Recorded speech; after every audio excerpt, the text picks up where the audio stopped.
Asteroid of fear.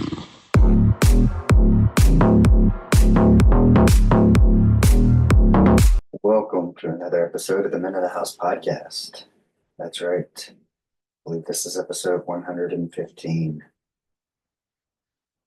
Trying something a little new. I'm going without the headphones today, so I can actually hear when Zoom said recording. They just look big and clunky, so I'm gonna give it a whirl without it. Hopefully, I dialed in the sound. Hopefully, I dialed in the sound prior to then. But yeah, I got to get this the show on the road. Got a lot to do today. It is Sunday morning. You guys will be hearing this Monday, sometime in the morning or afternoon, depending on where you're tuning in from. Yeah, I got a busy day ahead. We got some stuff to drop off for that annual sale we do twice a year. Get rid of things, clear out the clutter. Perfect time to part with stuff. I've had a storage unit for 10 years since we moved here. So we need to get that stuff out. Too much. But anywho, we're doing this solo episode for the moment, and we will be getting back to interviews.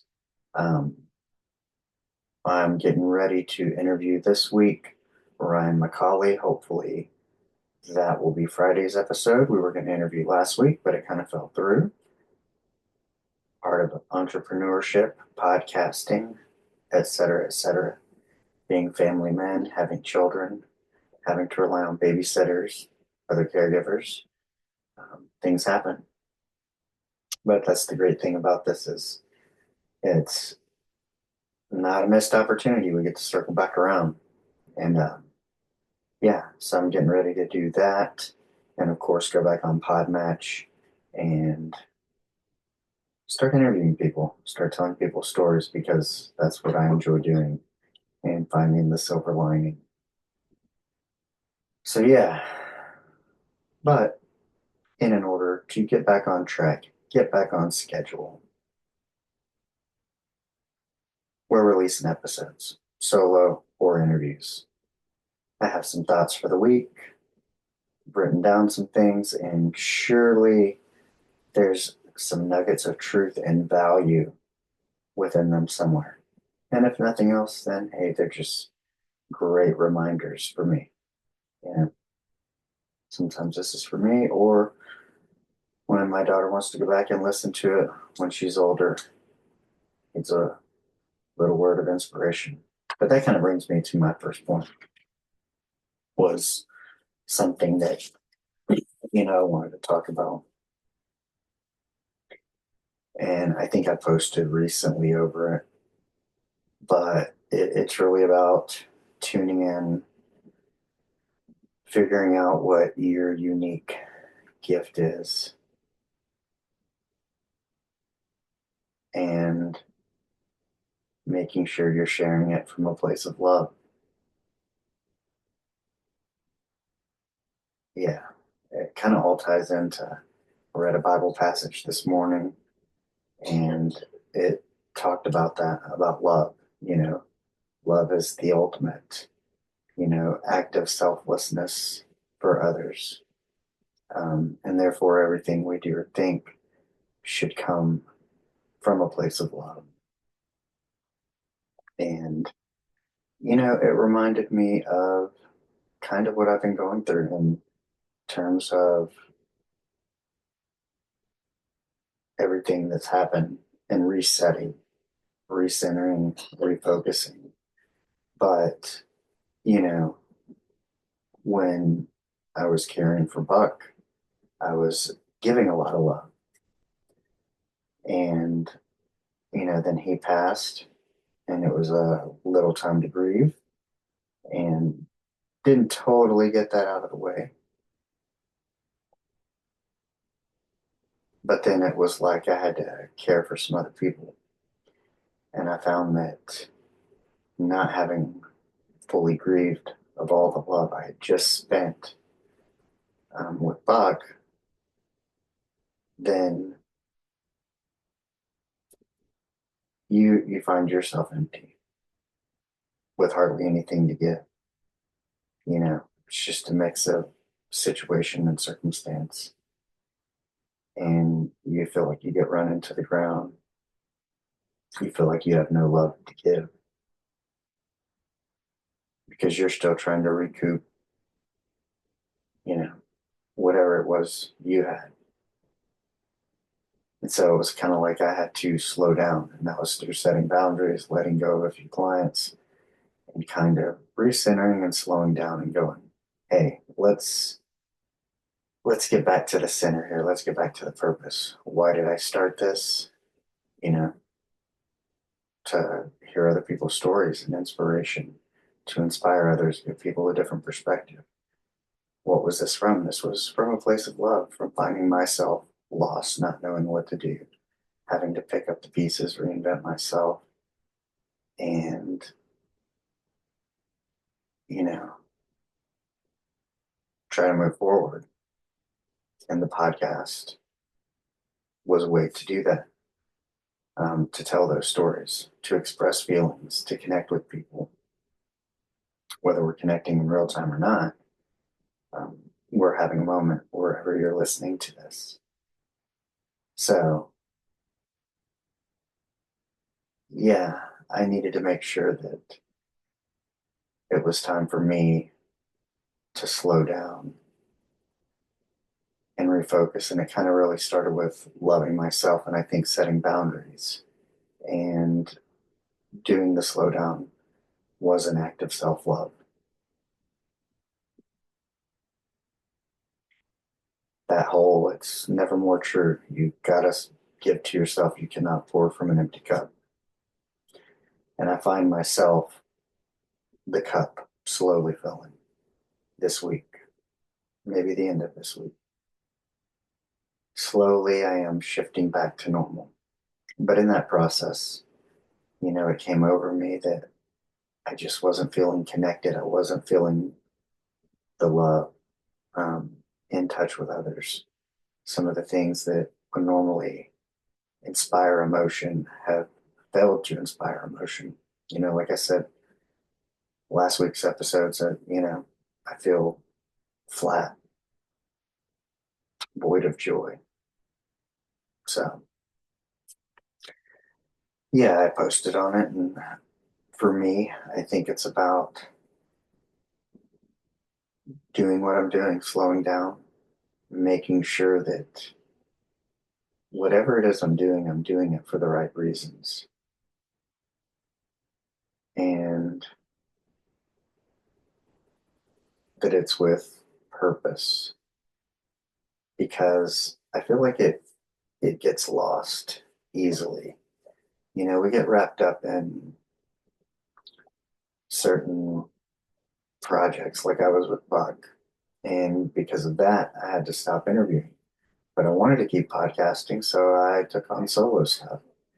And then through some courses I took, I ended up with your peak performance partner, but that just didn't feel aligned.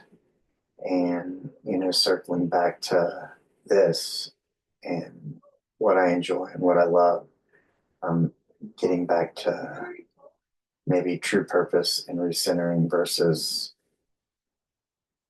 growing into something totally different.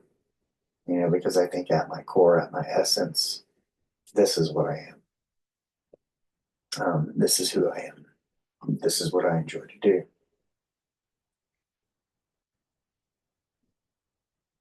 But we kind of go through these cycles where we figure out, keep doing this, stop doing this, do more of this, do less of that. And through a system of trial and error. And that's how we learn. It's just cycle after cycle. It kind of reminds me of, when Buck would talk about revelations of never knowing when they're going to come, never knowing when they're going to end, these hard cycles, never knowing if this hard cycle is going to be your last one. Does it result in the end? I'm starting to notice the patterns and the cycles. And, I know a lot for me. I talked about living in lack, kind of. It was, with Buck ending, yeah, that's a job. It's also a source of income. And then you're looking for other ones. And then, um, I had other jobs, but they weren't serving me. They were taking too much out of me and having to make that conscious effort to say, no, I'll just have to do with less for the moment, and switch back into things I enjoy that are going to make me money. As I was doing before I took on Buck's role. But that whole, feeling like, oh, I'm going from this to that, I had so much momentum. And so slowing it down and shifting it is very difficult. And there was a while that I felt like I was at a complete standstill, turning in circles, trying to decide which direction to go until I finally just landed back on, hey, this is where I feel aligned. This is where I feel purpose. And, now after a week of that, kind of catching up on sleep and mental rest, I guess you could say, after stepping away from people. Um, yeah, I feel like I'm shifting the energy back and need to regain momentum. Get the like those little clicky balls on people's desks, and they can find a good rhythm, but then they can get out of sync, and you got to get them back. But that's kind of where I was, and let me see what I wrote down here. Like drink.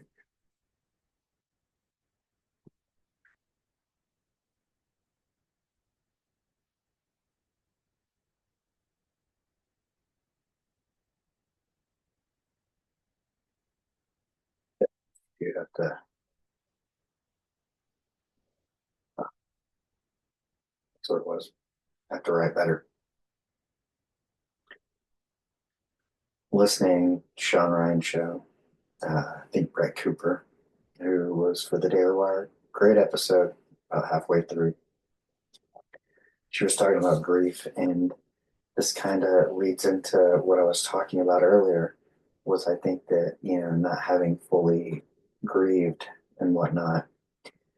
She said grief is a little bit like a patchwork quilt, and that's kind of how I feel like it's been, only in as it relates to time, you know, a little bit of healing here, a little bit of healing there, because other things come in and fill up the space and the void. We fill it with being busy. Oh, and it's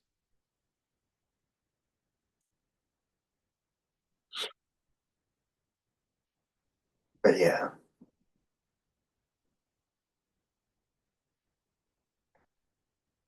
so blah blah blah blah blah. Yeah, she also spoke of cardinals and red birds, feeling like her deceased brother when she sees red cardinals, which I thought that was interesting because I've always felt the same way, that they were loved ones in my past. And um, even one of my offices, I would have a red cardinal that would come and sit on my windowsill outside the office. And then every spring, which we'll have to see, we have cardinals that come and build a nest in the tree outside of our bedroom window and outside my mom's bedroom window. Um,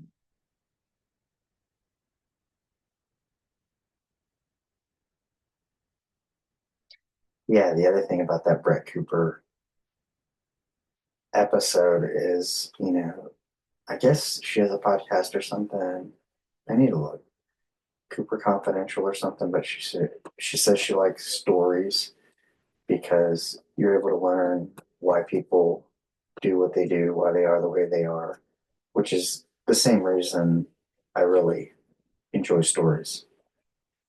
Because I think there's always something in it, like a lesson.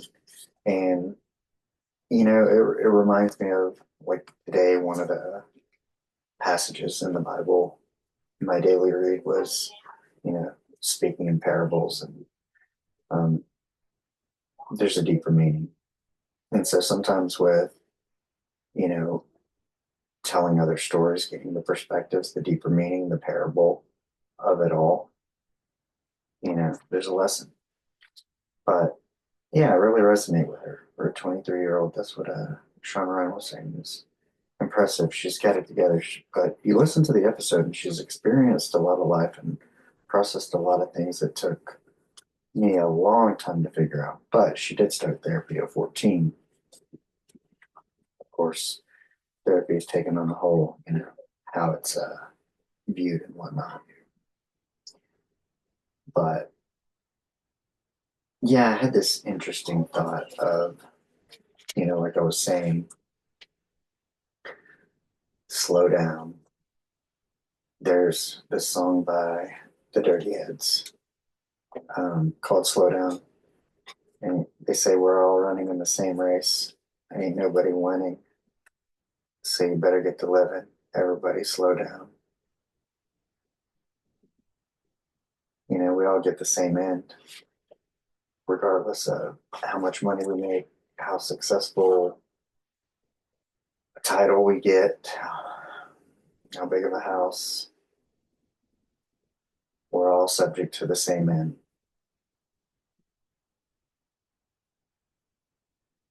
Yeah. So you got to think about what is life really about? Is it about me grasping at these things to provide for my family a better life, more? Is it about having enough and sharing moments, love? Um, you know, kind of circling back to love is supposed to be the most important thing.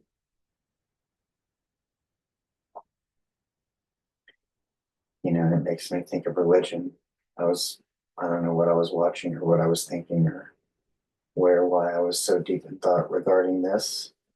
But I just found it interesting that, oh yeah, because one of the Bible passages today, it said, I have believers everywhere. So connect, and love. And it made me think of religion in that, I compare it to water. We all know what it is. We all call it something different. We all know we need it. Um, but with religion, it's wild that they're also similar premises, different things. But yeah, they all think they're right. I mean, of course, we all think we're right. I mean, if you're given a test and there's multiple choices, there's five of us, let's say five religions. We all choose a different answer to the test question, but there's only one correct answer.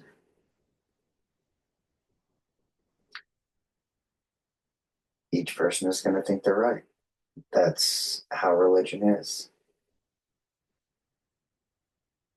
Only with these religious and more metaphysical things,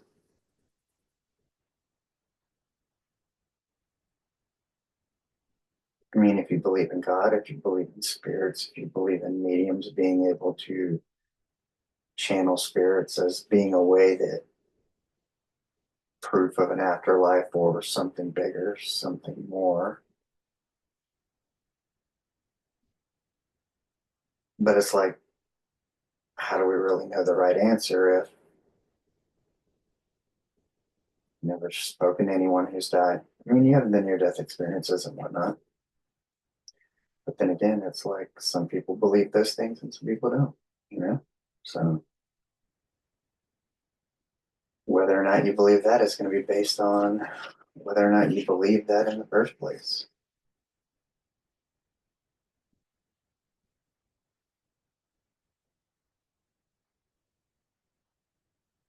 But with everyone wanting to be right and nobody being certain who really is, there's still an underlying current or theme of love.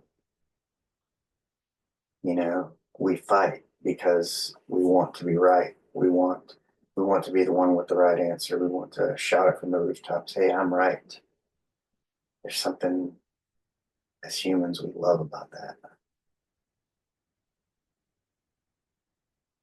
Really not everybody can be right. So the underlying theme and current is love. We just love one another regardless of those differences. If we respect them and say, hey, you do you, man. If that's what you want to believe, then you can believe that. That's what gets you through your day. I mean, as long as it doesn't involve harming others, then whatever. You know, some people believe ranch, sweet tea, and eggs are good. I do not. I don't eat them. I don't like them. Um, some people believe alcohol is good. I do not because I know I cannot drink it. So, yeah, but it doesn't matter. I'm not out there trying to get you to quit drinking if you don't have a problem with it. If you have a problem with it and you need my help, I'll be more than happy to help you. But, you know, you do you. And I want to love you as that and love people as that. And I think there's a lesson there in that we could all just kind of love each other as we are. You know, that whole saying, meet them where they are. Um, kind of forget about the differences and realize that, you know, like I say, love is the underlying currency. And that's what was in the Bible this morning. That's what should be front facing. It's how we should navigate the world. And it's certainly something I'm trying to reconnect with and get back to. But it took me stepping back and loving myself for a minute. And the older I get, the more I realize how important it is I do that.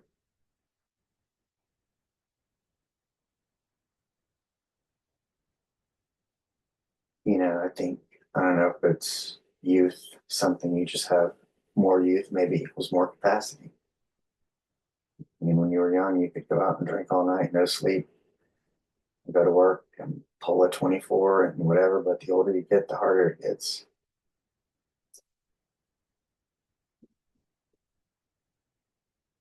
Maybe that's why we don't set boundaries till we get old. Oh yeah. And that was kind of the thing was I had this interesting thought of how I'm an only child, so I enjoy being alone. I am the main character in the movie. That is my life. And you equally on your side. But, you know, as somebody who serves others, I've always said, well, life is not about me. Even though my life really is about me, if I'm the main character. But in service to others, I think, you know, what I'm trying to say is I've always seen the bigger picture and that I'm just a little piece, one little person. But I understand that everybody has a value. I've always understood it. Just because they weren't as academically gifted as I was didn't mean that they were less than. I mean, they could build stuff, fix stuff because they took shop and knew how to work on cars, and I didn't. I was a sick child. I didn't go out much.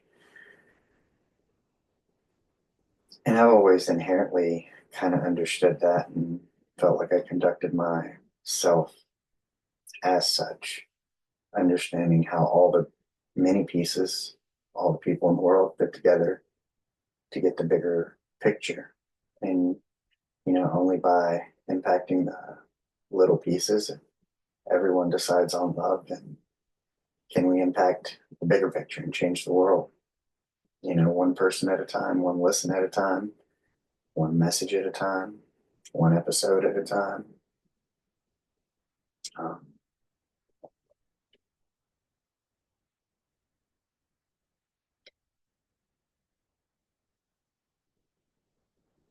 Yeah, I just think it's an interesting concept that, I had that thought that I don't know. I've always kind of seen the bigger picture and don't feel that it's always been about me, but sometimes I feel like I should be more selfish, need to be more selfish. But the reality is I'm happiest when I'm adding value to others or a situation. And part of it's about being my best self, but I like to contribute. So it makes me feel good. Doing things for others makes me feel good. That's why I do it. It's almost a gift and a curse. That's the gift I've been given, and that's the blessing I have to receive. And it's super duper hard in a world filled with hucksters and, uh, I'm just baffled how I find myself at 48 years old recording a podcast, posting on social media, having to say, hey, here I am. It's because I'm really not that kind of person. It's not the kind of person I ever aspired to be. Is like, hey, look at me. I'm so important. No, I'd actually rather be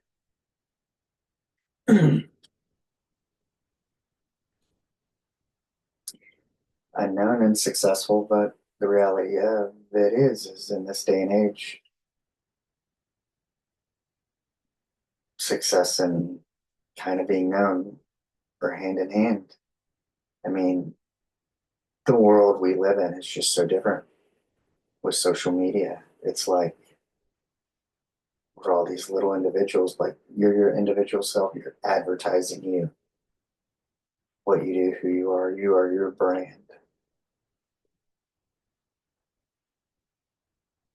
And we have these platforms, which are great, that offer each of us this way to advertise our gifts, our abilities, our services, what we have to offer the world, what we have to offer one another. Sometimes the content is the offering. I mean, I follow podcasts and stuff, and if I see something interesting, then I go and check it out. That's how I find out about stuff. So it's like this hybrid model of news, um, art, learning, this digital age. But this is the world. And at 48, I could be one of those people like, oh no, I'm not going to fool with any of that. And I'm just going to not adapt and be left behind and end up like Buck with a landline and a computer that's janky and always being hacked. And or you adapt and get with the times and learn, learn the skill, learn how to use, learn how to post, learn how to edit, um, learn how to speak in front of cameras, learn how to step into your voice, especially with text messaging and digital communication. We communicate verbally so much less now. I think even talking is a skill. It is. I mean, there's people who are social and people who are not, people who are awkward in it. So, yeah, it's 100% a skill. Otherwise, we wouldn't have the term socially awkward.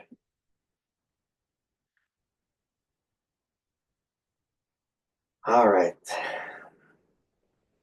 I think I've about summed up some of the things I wanted to talk about. Maybe got a good half-hour rant in there. Something to hold the listeners over, hold you guys over till I start getting some interviews back.